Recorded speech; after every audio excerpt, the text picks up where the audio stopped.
ஆத்ம நண்பர்களுக்கு வணக்கம். இன்றைக்கி நம்ம பார்க்க போகிற டாபிக் கடவுள் யார். கடவுள் என்பது வேறு யாரும் இல்லை, நம்ம இருக்கக்கூடிய பூமியில் நம்மளுக்கு உயிர் வாழ நீர், நெருப்பு, ஆகாயம், காற்று, சூரியன், சந்திரன், மற்ற கோள்களின் கிடைக்கக்கூடிய ஒரு காஸ்மிக் எனர்ஜி, இதெல்லாம் தான் மனுஷன் உயிர் வாழ வைக்குது. அப்போ இதெல்லாம் தான் கடவுள் அப்படின்னு நம்பி பல வருடங்களாக நம்ம பூமியில் வாழ்ந்துட்டுருக்காங்க.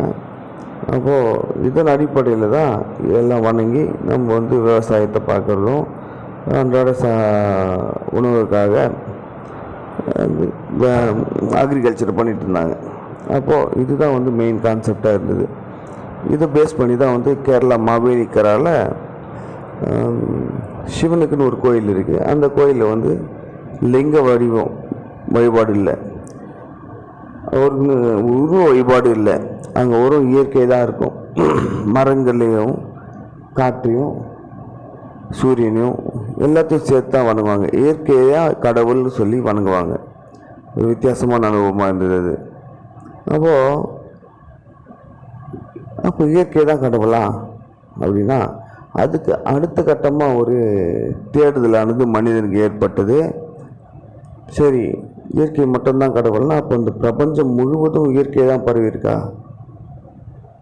ஏன்னா பிரபஞ்சம்ன்றது கண்ணுக்கு எட்டாத அளவுக்கு பல கிலோமீட்டருக்கு மேலே பறந்து விரிந்திருக்கு. அப்போ இதெல்லாம் படைச்சது யார் அப்படின்ற தேடுதலுக்கு ரிசல்ட்டாக எங்கே பார்த்தாலும் பரவி இருக்கிறது இருள் மட்டுமே. அப்போ இருள்லேருந்து தான் ஒரு மனிதனுக்கு சக்தி கிடைக்குது. பிரபஞ்சம் ஆற்றல் என்பது இந்த இருள் தான். அப்போ இருள் தான் கடவுள் அப்படின்றத ஒரு தரப்பு நம்ப ஆரம்பிச்சது. அப்போது அடுத்த கட்டமாக அந்த இருளுக்கு வெளிச்சம் ஒன்று இருக்கு இல்லையா? அப்போ அந்த வெளிச்சம் வருது, அந்த வெளிச்சம் தான் கடவுள்னு சொல்லி இந்த ஒளியை கடவுளாக நம்ப ஆரம்பித்தாங்க. சரி, அப்போ அது ஒளி மட்டும்தான் கடவுளானா ஒளியும் இல்லை, நாதம் தான் முதல்ல வந்தது. நாதத்திலிருந்து தான் எல்லாமே ஒரு பிறந்தது அப்படின்னு சொல்லி நாதமே முதல்ல ஒரு படைப்புக்கு காரணம் சொல்லி நாதத்தை வணங்க ஆரம்பித்தாங்க. அப்போ நாதம் படைக்குது, இருளானது சக்தியை கொடுக்குது. அப்போ இரண்டும் சேர்ந்து தான் ஏதோ ஒரு விஷயத்தை உருவாக்குது. எல்லாம் இந்த பிரம்மாண்டத்தை உருவாக்குது. அப்போ இந்த ரெண்டு கான்செப்ட் சேர்ந்து தான் ஒரு கடவுள் அப்படின்னு நம்ப ஆரம்பிக்கிறாங்க. சரி, இது மட்டும்தான் கடவுளானா சரி, நம்ம திருப்பி ஒரு மனித உலகத்துக்கு வருவோம். அப்போது நார்மலாக ஒரு மனுஷன் வாழ்ந்துட்டுருக்கான். வாழ்ந்துட்டுருக்க போது நல்லா இருக்காரு. திடீர்னு பார்த்தா மறுநொடியே உடலானது அழுகி போகுது. அப்போ எது இருந்தது எது இல்லை அப்படின்ற ஒரு தேடுதலுக்கு விளைவாக தான் உயிர்னு ஒன்று இருந்தது, அது இல்லாமல் போச்சு. அப்போ அந்த உடலானது அழுகி போச்சு. அப்போ அந்த உயிர்ன்றது ஏது, என்ன அந்த உயிர்ன்றது என்ன, அது எப்படி இருக்கும் அந்த உயிர்ன்றது? அப்போ அந்த உயிரை கொடுத்தது யார் அப்படின்ற ஒரு தேடுதல் இருக்கு இல்லையா? அப்போ அந்த உயிர்ன்றது என்னன்னு பார்ப்போம். உயிர்ன்றது எப்படி இருக்குன்னு பார்க்கணும் இல்லையா? சரி, உயிர்ன்றது என்ன? ஒரு காற்று உள்ளே போகுது வருது, காற்றானது முழுமையாக வெளியே போயிடுச்சுன்னா உயிரானது போயிடுதுன்றாங்க. அப்போ அந்த காற்று தான் உயிர் இல்லையா? அப்போ அந்த காற்று தான் உயிரானா இல்லை, ஆன்மா அப்படின்ற ஒரு விஷயம் இருக்குது.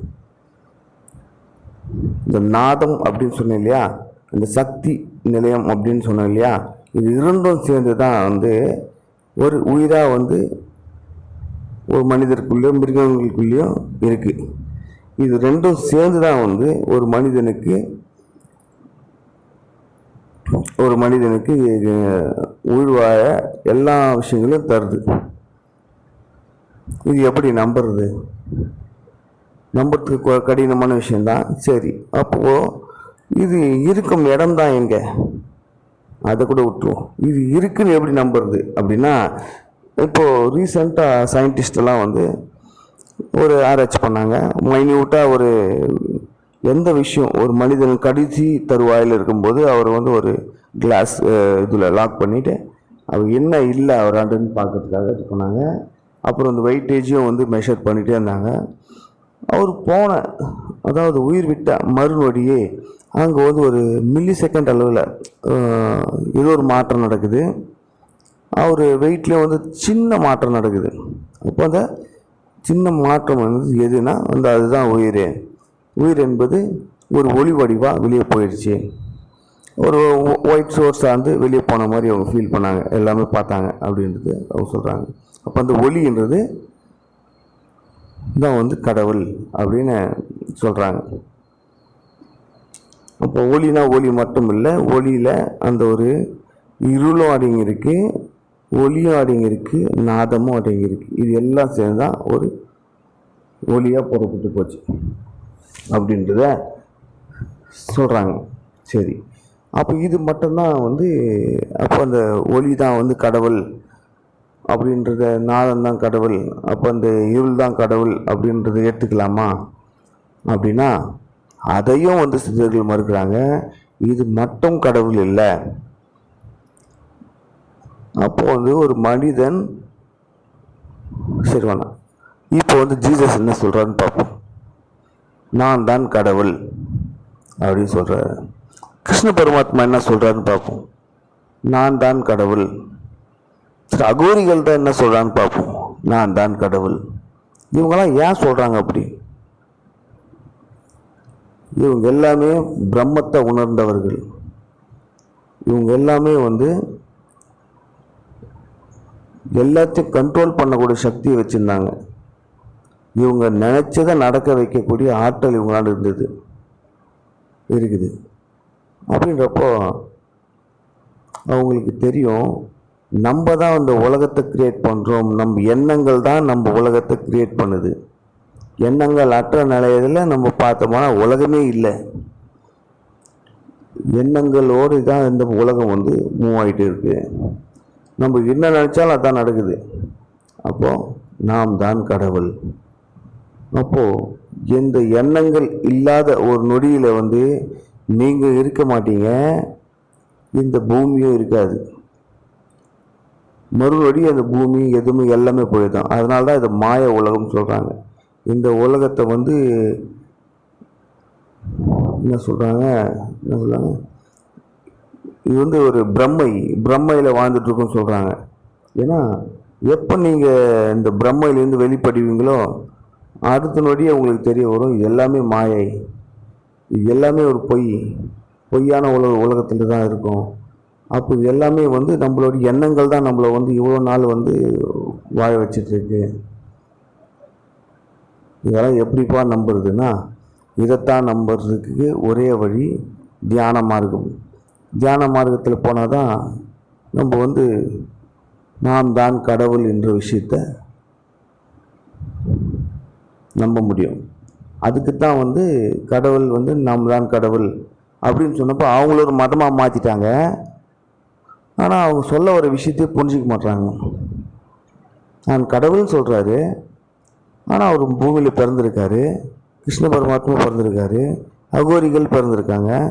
அப்போ நான் கடவுள்னு சொல்கிறாங்கன்னா ஏன் சொல்கிறாங்க? அவங்களுக்கு மதமாக மாற்றுறதுக்காக அவர் சொல்ல.